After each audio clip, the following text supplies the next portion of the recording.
Hi. In today's episode, we're going to talk about the dark divine feminine, and we're also going to channel dragon energy. So the message that came out had to do with the feminine energy, the feminine collective. And I think that if you're intrigued on what they had to say, join in because we're going to have a conversation with them, and it's going to be very interesting. What if I told you nothing is ever truly lost? Memories, experiences, and lives. A place where all knowledge in existence is kept. The Akashic Records. A library of light. If you want to find out what secrets it holds, come with me to remember what was lost. Welcome to the Open Record. I've been thinking a lot about this idea that if our life were like a book and we could go to the library and ask for that book and read it through, each of the lives that we've led would be like a chapter. It'd be like a story we would go through. We would see what the character learned and its ups and downs. And I think one of the things I've most been curious about recently is what would that book say about me? What would be my most important struggles? And I think one of the conclusions that I came to was that my struggles would be easier to look at from the outside, but not when I'm living them.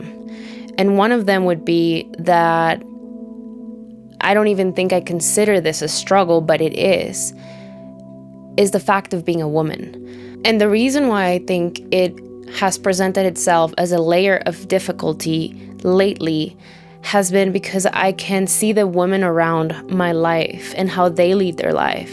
And I'm an observer, and I can see how they've become this masculinized version that we've learned to be, because including myself, of a feminine. It's not that we're not having these traits and characteristics, it's just that we adapt them to a level and a degree that is more acceptable by society. But I do this a lot where it's like my emotion will only be accepted and only tolerable when it is seen as something that adds to me, makes me stronger, it's easy to deal with, it's a problem I can sort of take off a list. But whenever it falls off in the categories of complicated, not helpful, too much stress, adding to my life, more drama, whatever, more chaos, and makes me feel negative about myself, meaning I'm not really going to get anything from that feeling, emotion, or there's no usefulness to it, then I take it out of my life. So I've realized that a lot of my mentality towards my emotions has this practical usefulness to it that I can almost see that men take in their lives. It's like if something serves me, then it's gonna be in my life. If something doesn't add, then why would I have it? It's very practical in nature, very manly. And I hadn't really noticed that I do this, but I can see when my mom, my aunts, my friends, all of these females around me that I'm used to being with can minimize their emotion, one, and two, are so used to like gaslighting themselves and downplaying their emotions because there's no point to them, right? I have a friend of mine who's pregnant, and I will literally hear all of the things that she has to say about herself and all of the things she's feeling, whether it's symptoms or physical or that affect her health. And I can see her mental spectrum going from, it's relevant, but it's just in my mind, so I will deal with it. So it's not that important. It's not that bad. And almost like in her language, I can hear this sort of like typical narrative and story of downplaying her symptoms because God forbid they think I'm too sensitive or I'm being dramatic or I'm being exaggerated. And I think it bothers me because this is a physical thing. It doesn't just go to the emotional aspect. You are literally pregnant and people are telling you that feeling too much or listening to everything that your body's doing right now would be somehow dramatic. How does that even work? And I think the big deals will be where we notice how we minimize our emotions on a daily basis and how we give them practical uses. If they're useful, yes, I'll feel the emotion, I'll do something with it. But what about the deep, dark thoughts that have literally no point, that give us anxiety? Because those are the monsters in in a way of speaking, that have taken control of our lives because we don't actually give them the chance of existing and being without usefulness. So it's a very, I would say, masculine adapted way of looking at something that back in the day, female intuition didn't have to have a purpose or a way of existing or a usefulness. It just was. So feminine energy is literally about letting it be, letting it exist. And when we think we have to have a practical way of acting and being, it limits the way we give it power, we give it a chance to exist. And in my own life, this is something that has affected me, because even as I'm doing this channel, I'm constantly trying to think of useful things to say, of logical based solutions. Like, how can I practically make people's lives better? And how can my channel, it's so not like that. Because channeling and feminine intuition and emotional truths don't have a usefulness. It just is.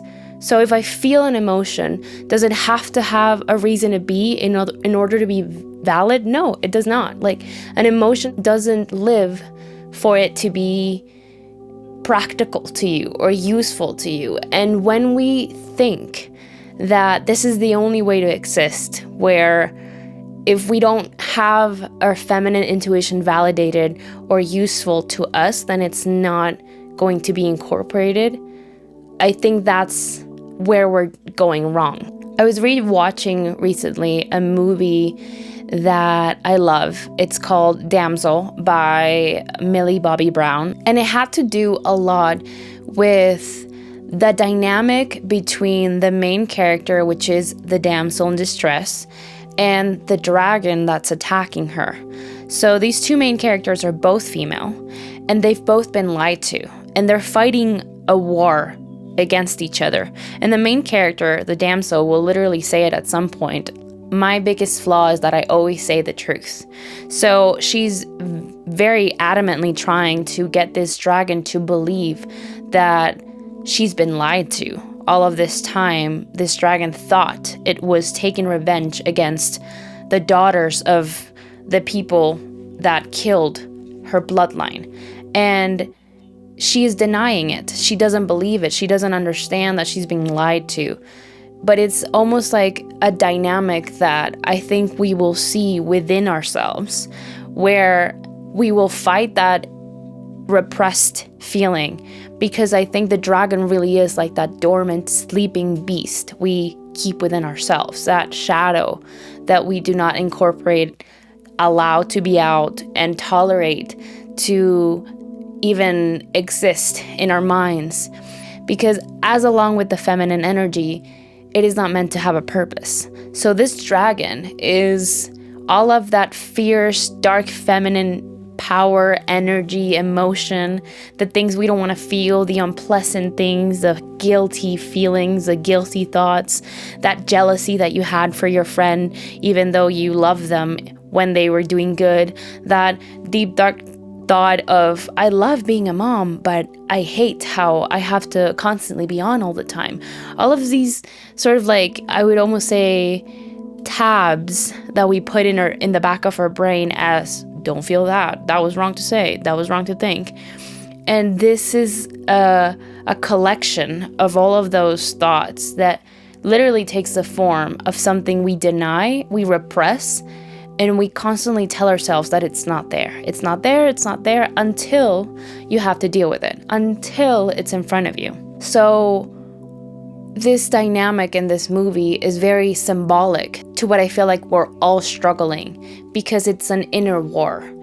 And a topic that I've seen recently a lot in social media has been the awakening of dragons, and how this empowerment has been coming about in our society, where we're looking at these beasts not as a way of being afraid of them, but being almost like enticed and surprised, and we marvel at them. We marvel at the dragons and the magic in them, and they've been coming into the consciousness of the planet every year closer and closer, which is why I feel like we have a lot of books right now in fantasy that talk about that, with Fourth Wing Creation by Rebecca Yarros.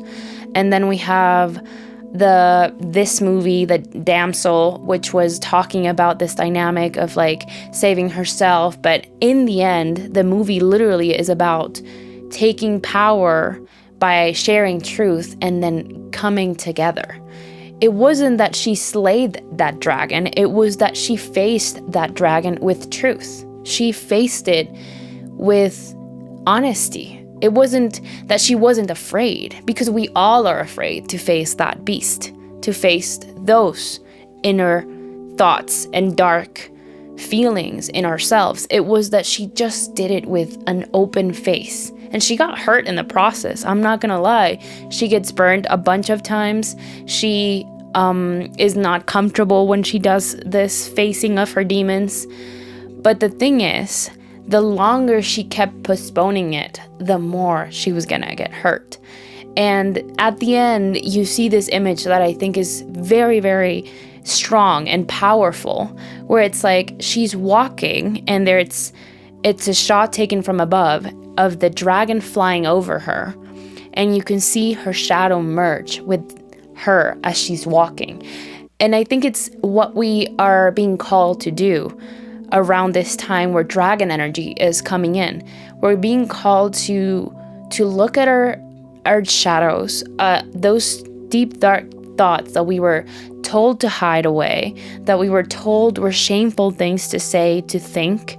And we're being asked to look at them in the eyes and accept that they're part of us. We don't even have to go around talking to it to the world. We just have to stop repressing it in ourselves. And I think this is the part that I loved about the movie, because you can see there's pride in merging these two characters, but also it wasn't about slaying the dragon. It was about facing her fears and eventually, with truth, even getting the dragon to work with her. So at the end, they're allies. They walk off into the sunset, so to speak, being stronger for being together.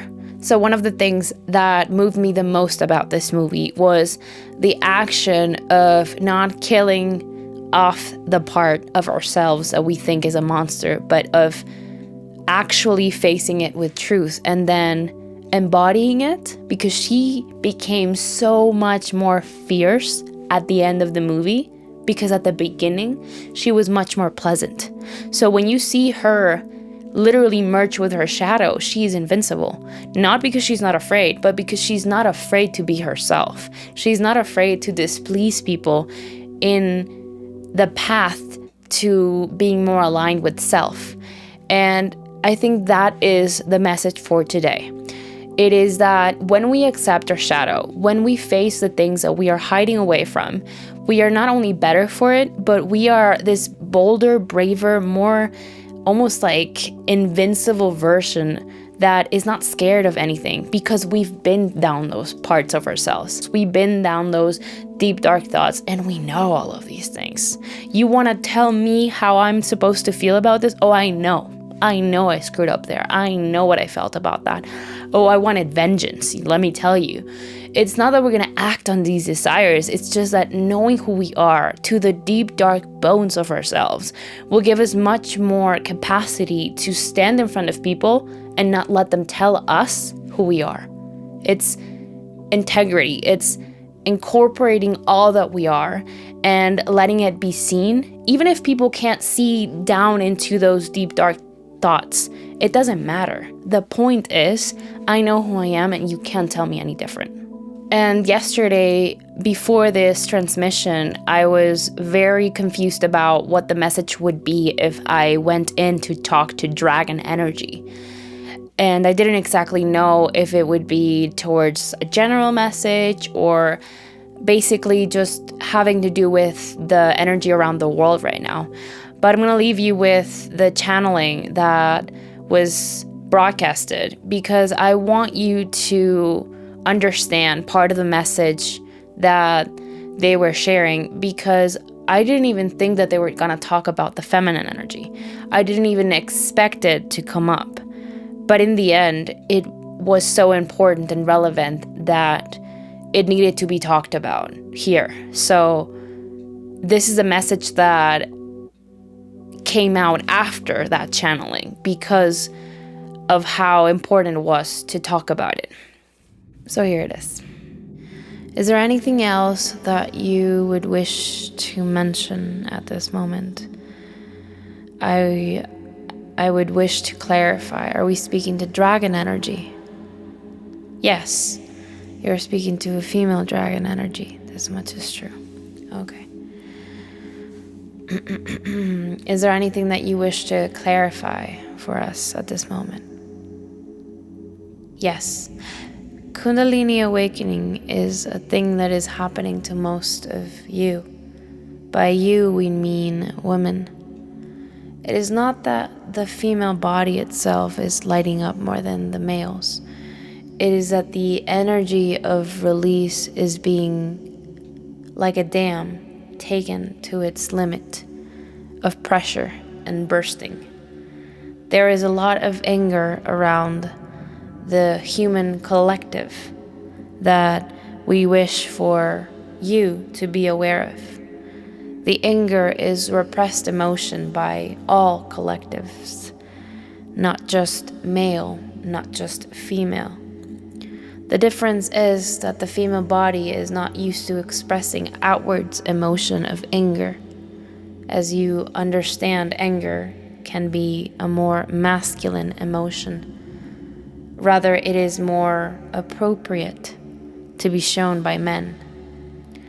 But when female energy comes into anger, it is used to the repression of it, which is why we speak of a dam. It is at this moment that this energy of release is being taken to its limit in the points where the system is cracking from all of the pressure. And this usually means the women, the ones who repress the emotion. At this moment, the energy is not of suppressing, but of releasing. More than anything, of finding an outlet for the release of this tension. That is to be said, if you don't wish to explode, you would allow yourself to feel these uncomfortable, repressed emotions through therapy or physical practice, whether it's somatic dancing or just the release of the anger throughout the physical body. A lot of symptoms that we have seen around women have to do with hip and joint pain around the leg, which is held by your matriarchal houses, meaning the foundations in which you were built on as a woman. The houses initially, meaning where the uterus was held. This speaks of the memory. The female organ holds the memory of the ones that came before, which means that there is pain connected to the tissue that we may wish to release. Another thing that can be affected is the neck, the shoulders, and the jaw. The tension around the areas in which women can be limited by male energy, as well as their very need of protection, for it's where the vocal cords are found. When we have tension around these areas, we have silence in our lineage. It is a story that was never told, that was repressed, and it wishes to be expressed. Okay, this much is true. Can you tell us how we can release this energy from our bodies? Not just because our ancestors lived it, but because we also have lived it. We are listening. Yes. not just through physical activity, but also through the physical act of writing letters to the body parts that hold these emotions. The way in which you would do it is addressing the body part and asking for forgiveness, not of them, but for them. In a way, it is as if you are allowing forgiveness to come through for those parts that were not addressed in the moment, whether it's by your lineage or yourself. So it's by asking for forgiveness for those parts. It means you're saying you think they're worthy of it. They're worthy of letting go. A lot of the repressed energy is speaking through the body parts because it feels it still has to hold the ship together. By not mentioning the things that it has wrong, it takes it to a somatic point, but it doesn't mean it lets it go. When we allow these parts of ourselves to exist without shame or repression, we are also telling them it's safe to be felt and seen, which is therefore the way in which you allow them to be forgiven, seen, without shame for having been hid all those years. Instead of judging the very imprint or impulse to have kept the emotion, you are allowing that part of the body to feel without judgment or the need for accountability. Just like you would not scold a child for taking bread when it's hungry, just like that, the anger a woman represses is not one you would fault them for, but rather you would wish for them to feel ready to release. This you do by practicing the art of self-forgiveness and allowing forgiveness. Tell your throat, you are forgiven. You are not wrong for having kept that story from your father, from your mother. You are not wrong for having kept silent all those years. You are not a coward. You did what you had to. In that moment, acceptance, tolerance, and even patience comes with the very victimization point. Rather than scolding a scared child, you sit with it so that it feels understood for its fears. Because these fears may not have felt as serious to you, but they certainly started for someone in your lineage that felt as if death was the only other option if they spoke or used their power. This much is true. All right. Is there anything else that you wish to tell us around the empowerment of women or just the energy itself? The mother wound is active at this point in the collective, which is that we are lacking the very energy that we wish to receive. We are demanding high stakes of other people in relationships, but we ourselves are not compassionate and tolerant enough for those very people to try and fail in the relationships.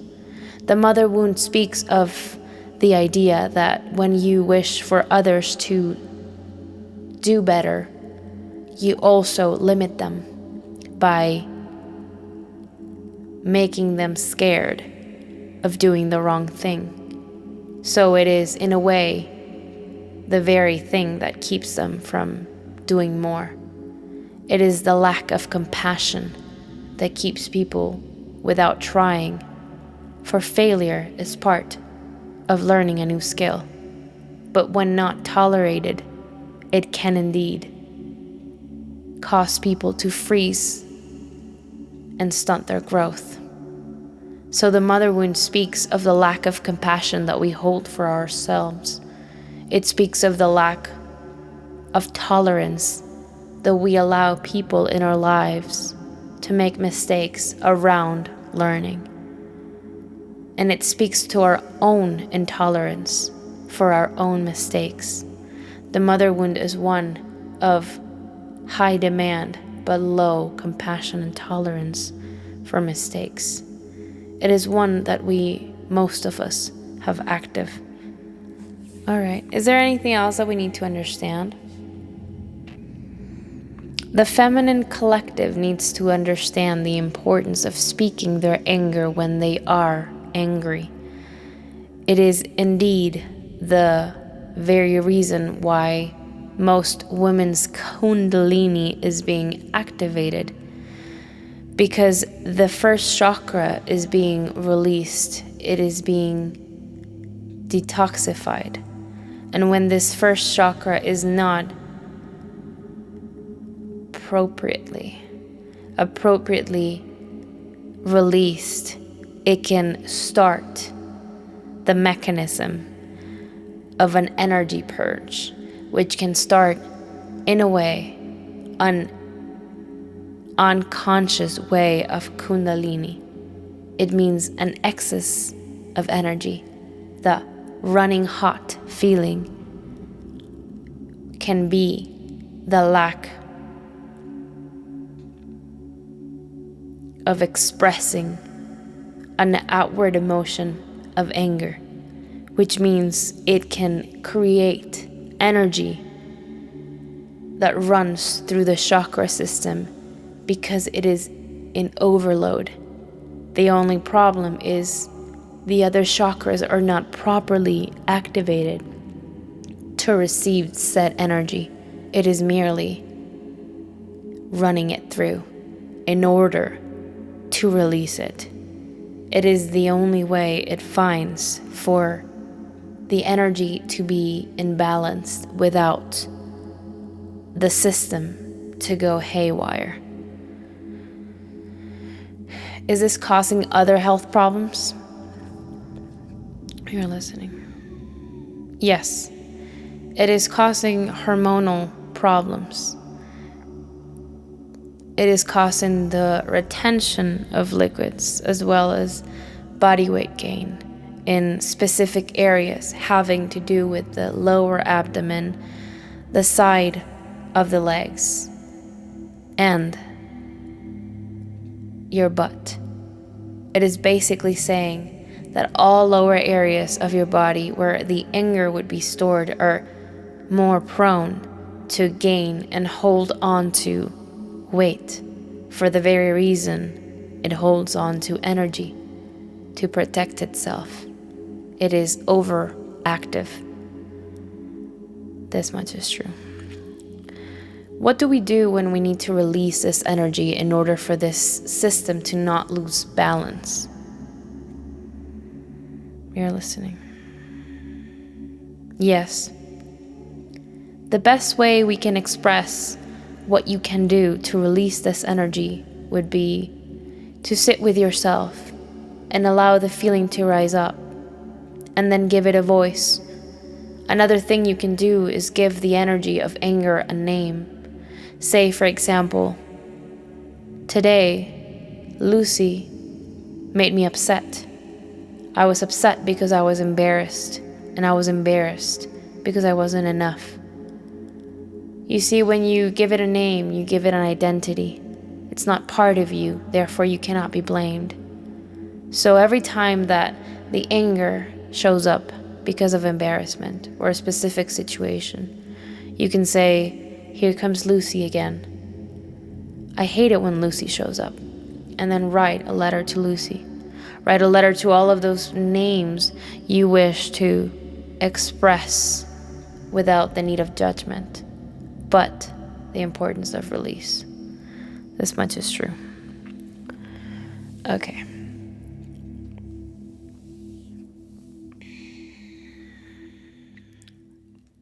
To finish up this conversation, I'm just going to say that I'm very proud for what it takes to be a woman and the strength that it comes with being strong enough to bear the emotional truths that we go through every day while making it seem easy. You know, it's the typical comments that we will hear from women when they're in the typical family setting and they have everything together. I don't know how she does it.